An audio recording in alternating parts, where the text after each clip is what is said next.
येतो मॅडम. कुठे येतो? अहो ते बाकीचे डिलिव्हरी बाकी आहेत ना, ते करायला जातो. हो ना. मी तुला 380 रुपये दिले, याचे 377 रुपये होतात. 3 रुपये परत दे मला. मॅडम 3 रुपये सुट्टे नाही येत. कसे सुट्टे नाही येतात? हे तुमचे डिलिव्हरी बॉय आहेत ना, हे जे नाटक आहेत, हे नाटक असे 3-3 रुपये करते ना, लाख कमवतात तुम्ही. अहो असं नाही मॅडम, अहो खरंच सुट्टे नाही आहेत. मग ठेवायचे ना, सुट्टे पैसे ठेवायचे.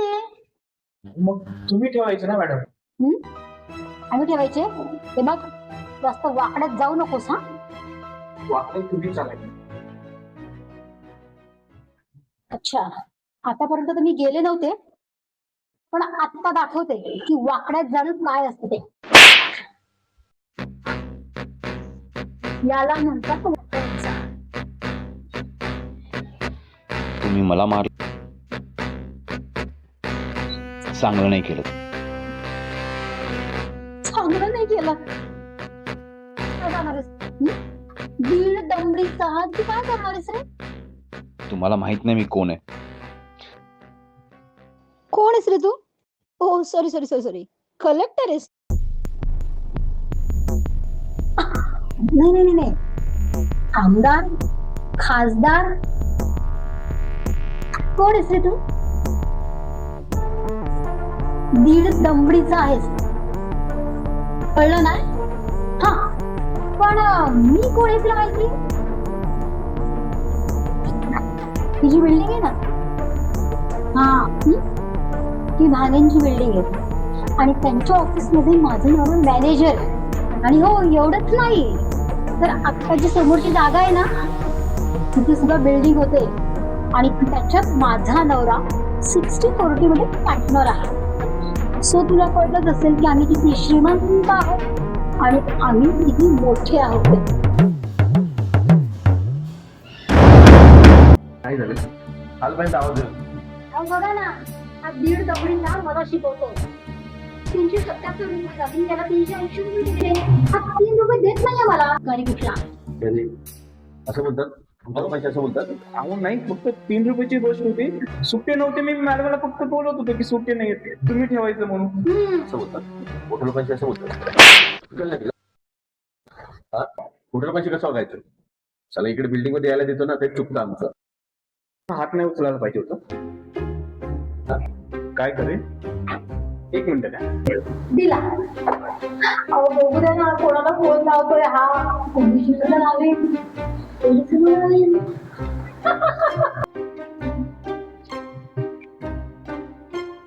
मेसेज केलं कोणाला तरी. बापरे. आता तुम्हाला फोन येईल. फोन येईल बघ. पोलीस कमिशनरचं येईल, नाही तर अंबानी बिंबानी.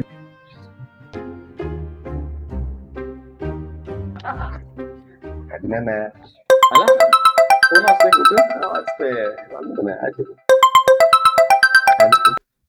हा भाने साहेब बोला. काय? पण माझी चुकी काय? काय झालं? साहेब असं नका करू साहेब. अरे अरे बापरे, ऐका ना. शपथ. काय झालं? भाणे साहेबांचा फोन होता.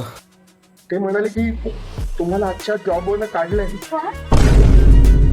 एवढंच नाही तर जी बिल्डिंग आपण पार्टनरशिप मध्ये बनवत होतो ना, ते प्रोजेक्ट सुद्धा त्यांनी काढून घेतलंय. हो, आणि आजच्या आज हे घर खाली करायला सांगितलं. हे बाबा, कोण आहेस तू? तुम्ही ज्यांच्याकडे काम करता ना, त्यांचा मुलगा आहे मी. म्हणजे तू शरद आहेस, जो परदेशात बाहेर शिकायला गेला होता? होय. पण मग तू हे डिलिव्हरी बॉयचं काम का करतोयस? त्याचं काय ना की बाबा मला म्हणाले होते, 1 महिना सर्वसाधारण माणसासारखं जगून दाखव, तुला दुनियादारी कळेल. नाही, तुमच्याकडे बघून मला दुनियादारी कळली.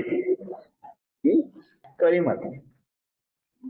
मॅडम, गर्वाचं घर नेहमी रिकामं असतं. मी संध्याकाळपर्यंत घर रिकामं कर.